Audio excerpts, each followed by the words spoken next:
जय भीम साथियों, नमस्कार। अम्बेडकरनामा एपिसोड नंबर 86 और बाबा साहब का संदेश का ये तीसरा भाग है। आप सबका स्वागत है। आज इस संदेश में मैं बहुत ही विशेष संदेश की बात करूंगा और जो मैंने पढ़ा है अब तक बाबा साहब को, मुझे लगता है कि इसमें सबसे महत्वपूर्ण संदेश यही है जिसकी मैं चर्चा करने जा रहा हूं और यह 13 अप्रैल 1947 को मद्रास से प्रकाशित होने वाली जय भीम नामक पत्रिका में छपी थी। और यह बाबा साहब के जन्मदिन के एक दिन पहले पूर्व संध्या पर बाबा साहब जन्म दिवस विशेषांक नाम से छपी थी। और यह आपको मिलेगा राइटिंग बाबा साहब की अंग्रेजी writing volume 17 part 2 page number 83 से 85 में। जय भीम वालों ने, जो मद्रास से निकलती थी जो समाचार पत्र, उन्होंने बाबा साहब को एक चिट्ठी लिखा था जिसमें कहा था, उन्होंने आग्रह किया था कि मैं आपके जन्मदिन पे विशेषांक निकालना चाहता हूँ, इसलिए आप मुझे कुछ लिखकर भेजिए। और इसी संदर्भ में उन्होंने वो लेख लिखा था और लेख का टाइटल था, तब तक न ठहरो जब तक अस्पृश्य पुरुषार्थ न प्राप्त कर ले, मैनहुड न प्राप्त कर ले, तब तक संघर्ष करते रहो। ये था उनका संदेश। चलिए आगे बात करते हैं कि आखिर ये 2 पन्नों के 2.5 पन्नों के संदेश में आखिर क्या बात उन्होंने कही कि जो मुझे व्यक्तिगत रूप से बहुत ही प्रेरित कर रही है, बहुत ही प्रभावित कर रही है। उन्होंने लिखा है कि आपने मुझे अपने 55वें जन्मदिन पर आपके विशेषांक के लिए संदेश भेजने के लिए कहा है। यह दुर्भाग्यपूर्ण तथ्य है कि भारत में राजनेताओं को पैगंबरों के समतुल्य माना जाता है, खुदा के बराबर माना जाता है। विदेशों में लोग अपने पैगंबर का जन्मदिन मनाते हैं, अपने ईश्वर जिसको मानते हैं, प्रॉफिट, उसका जन्मदिन मनाते हैं। यह केवल भारत में ही होता है कि जहां पैगंबर के साथ साथ राजनेताओं का जन्मदिन भी मनाया जाता है। यह खेद की बात है, बहुत दुख की बात है कि यहाँ ऐसा होता है। व्यक्तिगत रूप से मुझे अपना जन्मदिन मनाना पसंद नहीं है। मैं आवश्यकता से अधिक डेमोक्रेटिक हूँ, लोकतांत्रिक हूँ। मैं व्यक्ति पूजा को, प्रजातंत्र को पथ भ्रष्ट करने वाला मानता हूँ। एक नेता के लिए श्रद्धा, प्यार, आदर एवं सम्मान यदि उसका पात्र है, उसके लायक है, तो स्वीकार्य है तथा नेता एवं अनुयायियों, फॉलोअर्स दोनों के लिए उचित है। लेकिन नेता की पूजा किसी भी रूप में स्वीकार्य नहीं है। यह दोनों का नैतिक पतन करती है। पॉइंट नोट कीजिएगा, नैतिक पतन करती है। लेकिन मैं इसे सभी मुद्दों से अलग मानता हूँ। यदि एक बार नेता को पैगंबर के बराबर, उनके समकक्ष मान लिया जाता है तो वह अवश्य ही पैगंबर की भूमिका निभाएगा, अपने आप को खुदा ही समझेगा तथा वह अपने अनुयायियों को पैगंबर की भांति ही संदेश देगा, मतलब भक्त बनेगा। और भक्त संदेश को सिर्फ फॉलो करता है, वो सवाल नहीं करता है। तो ये पहला पैराग्राफ है संदेश का, और ये मैं बल देकर इसलिए पढ़ रहा हूँ कि जो नेता अंबेडकर, लोहिया, किसी ऐसे महापुरुष का जन्मदिन मनाते हैं, उन नेताओं को और उनके मनाने वाले कार्यकर्ताओं को, दोनों को ये वीडियो भेजिए। आप पेज नंबर के साथ कह रहा हूँ। ये कार्यकर्ता को भी समझना चाहिए कि बाबा साहब ने क्या कहा था, सिर्फ जय भीम ब्लू गमछा लपेट के घूमने से कुछ नहीं होने वाला है। उनके संदेश को पढ़िए। नेताओं को भी इतना वीडियो एडिट करके कम से कम व्हाट्सएप पे चलाइए, जितना कह रहा हूँ पहला पैराग्राफ, उसके बाद आगे की कहानी कहूँगा। इसी को काट कर व्हाट्सएप पे चलाइए कि अम्बेडकरनामा यूट्यूब में ये चल रहा है, नेता लोग आकर देखें इधर क्या चर्चा चल रही है। उनके कार्यकर्ता, फॉलोअर, भक्त भी हैं, वो आकर अम्बेडकरनामा देखें, जिससे उनको पता लगे कि बाबा साहब ने राजनीति को लेकर, शिक्षा को लेकर, जन्मदिन को लेकर क्या कहा था। तो उनको थोड़ा सा जय जयकारा करने के लिए बहुत समय होता है, लेकिन काम की बात सुनने में उनके पास समय का अभाव रहता है। काम की बात थोड़ा सा कड़वी दबा में तो टाइम लगता है ना, थोड़ा टाइम तो लगेगा। इसलिए उनको आपकी जिम्मेदारी है कि आप एडिट कर दें और इतना भेज दें सबको व्हाट्सएप में कि ये जन्मदिन के बारे में बाबा साहब बोले थे। चलिए आगे बढ़ते हैं। मैं अस्पृश्यों को क्या संदेश दे सकता हूँ, सवाल करते हैं। वो जानते थे ना, अपने समाज की कमजोरी और त्रासदी सब जानते थे। मैं क्या दे सकता हूँ?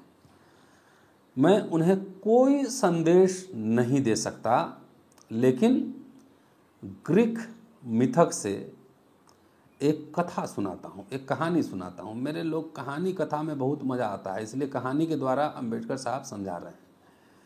मैं ग्रीक पुराण से एक कथा सुना सकता हूँ तथा उसके द्वारा नैतिकता के बारे में मैं बता सकता हूँ। यह कहानी ग्रीक देवी डिमीटर को संबोधित स्तुति गान से संबंधित है। स्तुति गान में डिमीटर बताया गया है, डिमीटर के बारे में, कि महान देवी कैसे अपनी पुत्री की खोज में भटकते हुए किलियोज के महल में पहुंची। किलियोज रानी थी ना, ग्रीक रानी थी, तो उनके महल में ये पहुंची। देवी का नाम था डिमीटर। किसके घर में पहुंची? किलियोज के महल में पहुंची। तो वो एकदम देखने में दीनहीन हाय वेशभूषा में थी, तो किसी ने इस देवी को पहचाना नहीं। इसलिए रानी मिटोनेरिया ने उसे अपने नवजात शिशु, जिनका नाम था बच्चे का डिमोफून, जो बाद में चलकर टोलमिस के नाम से बहुत विख्यात हुए, उसकी देखभाल के लिए एज ए नौकरानी अपने यहाँ रख लिया। देवी को नौकरानी के रूप में रख लिया। प्रतिदिन शाम जब घर के सदस्य जब सो जाते तो देवी डिमीटर उस बच्चे, जिसका नाम डिमोफून था, उसको डिमोफून को आरामदायक पालने से हटाकर, उठाकर और निर्दयतापूर्वक, ऐसे लगता जैसे निर्दयी होकर, उस बंद कमरे में ले जाती, एक बंद कमरे में ले जाती और उसे नंगा कर अंगारों पर लिटा देती थी। तो देखने में लग रहा है कि अंगारों पर लिटाया गया है, लेकिन वास्तविकता में वह उस देवी का प्रेम और इच्छा था, जिसके द्वारा वह उस बच्चे को देवत्व की स्थिति में ले जाना चाहती थी, देवता की स्थिति में ले जाना चाहती थी। तो बच्चा जो था डिमोफून जलते कोयले की तपन को सहन करता, सोया रहता।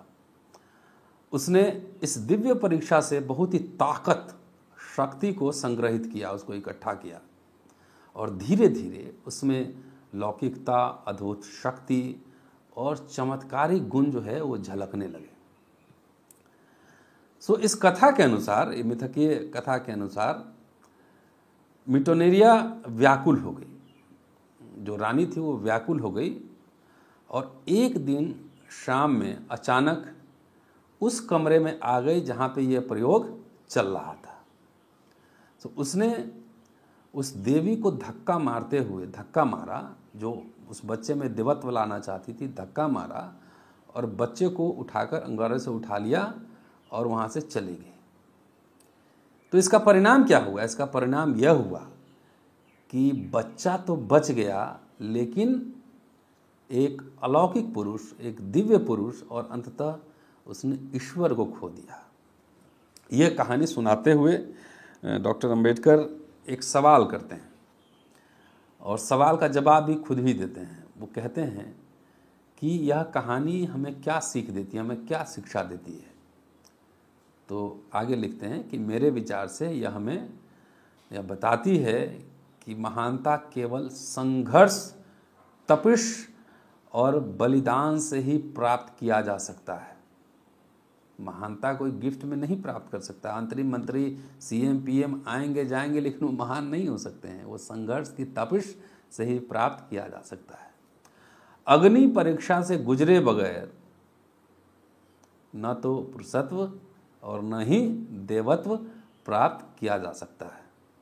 अग्नि शुद्ध करती है, अग्नि शक्तिशाली बनाती है, और यही कार्य संघर्ष एवं यातना देते हैं। जब तक तपेंगे नहीं, तब तक लोहा तपेगा नहीं तो तलवार नहीं बनेगा। यही संघर्ष और यातना देते हैं, यही कार्य।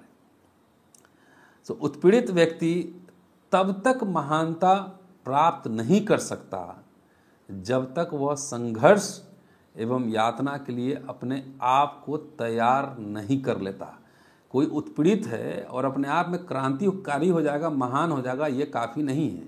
कि उसके लिए शर्त क्या है? शर्त है कि संघर्ष और कष्ट झेलने के लिए, दुख की तपिश को बर्दाश्त करने के लिए जब तक तैयार नहीं कर लेता, उसे अपने भविष्य के निर्माण के लिए, अपने सुखों एवं वर्तमान आवश्यकताओं का बलिदान करने के लिए सदैव तैयार रहना चाहिए।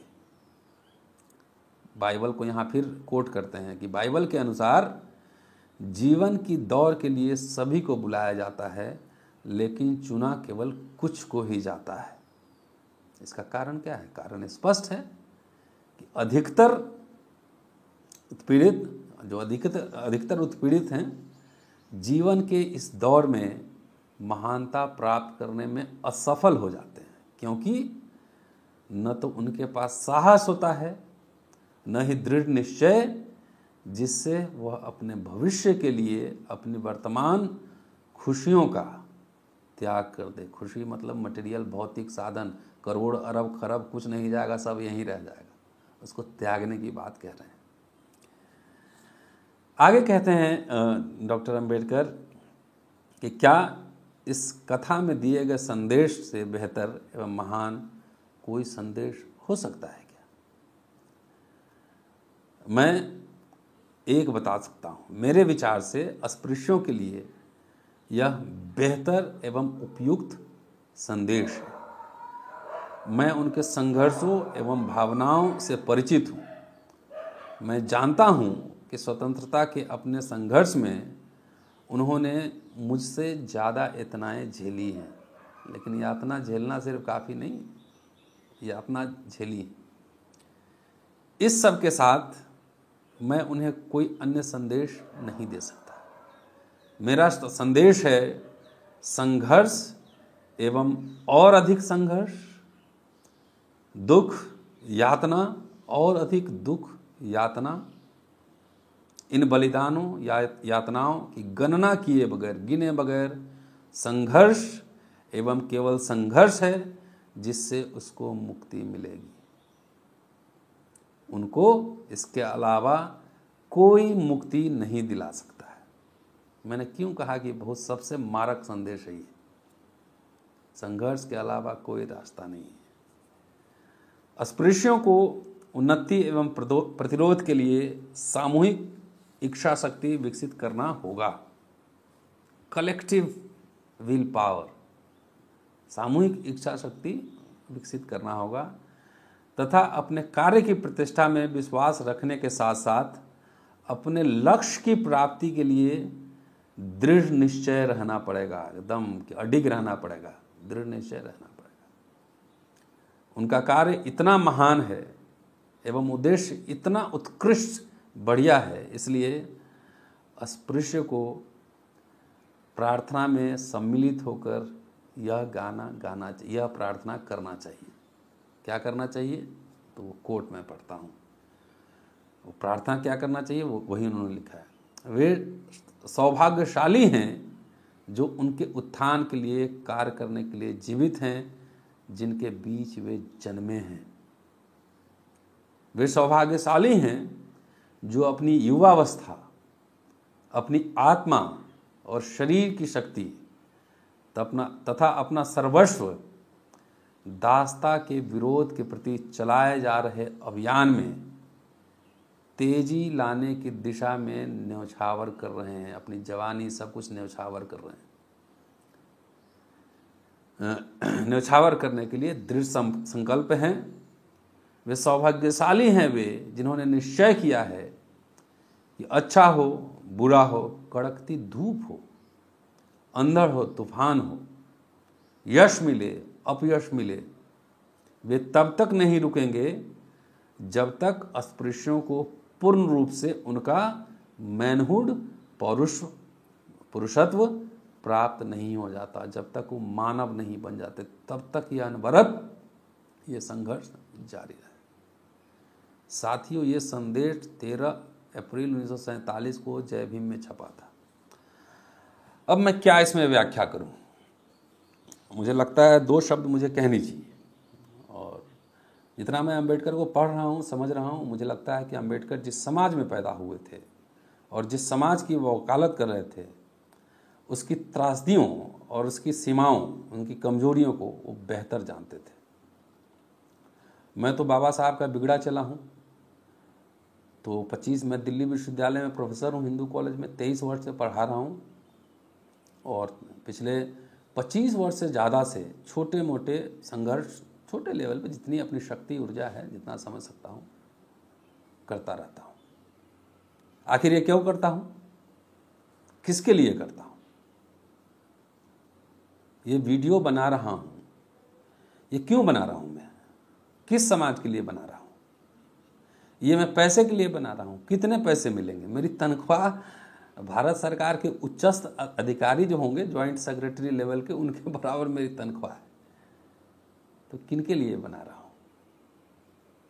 एक वीडियो बनाने में 3 घंटे 4 घंटे लगते हैं। क्यों? For what? It is bread and butter for me. मैं पैसे के लिए बना रहा हूँ? नहीं, ये बात मेरे लोगों को समझ नहीं आएगी। तो अभी नागिन की फुंकार, नगीना डांस देखने का समय होगा, लेकिन काम की बात के लिए समय नहीं है। तो इस समाज की त्रासदी को, इसकी कमजोरियों को बाबा साहब का बिगड़ा चला रतन लाल भी जानता है। लेकिन फिर भी अपने हिस्से का जो काम है, वो काम तो मैं करके ही जाऊंगा। चाहे आज हो, कल हो, 5 साल लगे, 10 साल लगे, अगर जीवित रहा तो अपने हिस्से का काम मैं जरूर करूंगा। चाहे पढ़ के हो, चाहे लिख के हो, चाहे आंदोलन करके हो, चाहे बोल कर हो, कुछ भी, व्हाटएवर, जितने मेरे वश में ताकत होगी, औकात होगी, उतनी काम करूँ। ये क्यों कह रहा हूँ? ये वीडियो इसलिए नहीं बना रहा हूँ कि इससे मेरे कोई दाल रोटी और जीविका चलेगी, मुझे पैसे मिलेंगे। ये मुझे पता है कि आज आप कम सुन रहे हैं, लेकिन जब मैं मर जाऊंगा, मेरे मरने के बाद यही वीडियोस लाखों की संख्या में सुने जाएंगे। यही हमारे समाज की त्रासदी है। बाबा साहब ने कहा ना यहाँ पे, और कई जगह उन्होंने कहा है कि मरने के बाद यहाँ ज़्यादा लोग याद करता है। जीते जी काम और काम की बात उनको समझ में नहीं आती है। शुक्रिया साथियों, जय भीम। सुनिए और शेयर कीजिए और इसको लाइक कीजिए, उसको ज़्यादा ज़्यादा सब्सक्राइब कीजिए और ऊपर बटन दबा दीजिए, जिससे कि जितने वीडियोस हम डालें और वीडियोस आपके पास नोटिफिकेशन जाए। गाना भी सुनिए, डांस भी देखिए, लेकिन काम की बात भी थोड़ा गंभीरता से 20 मिनट 30 मिनट निकाल के आप सुन लीजिए। इससे आप ही को लाभ होगा ज़्यादा। मुझे कोई ये नहीं कह सकता मैं पे बैक टू द सोसाइटी नहीं कर रहा हूँ। ये मेरा पे बैक टू द सोसाइटी है। शुक्रिया साथियों, जय भीम।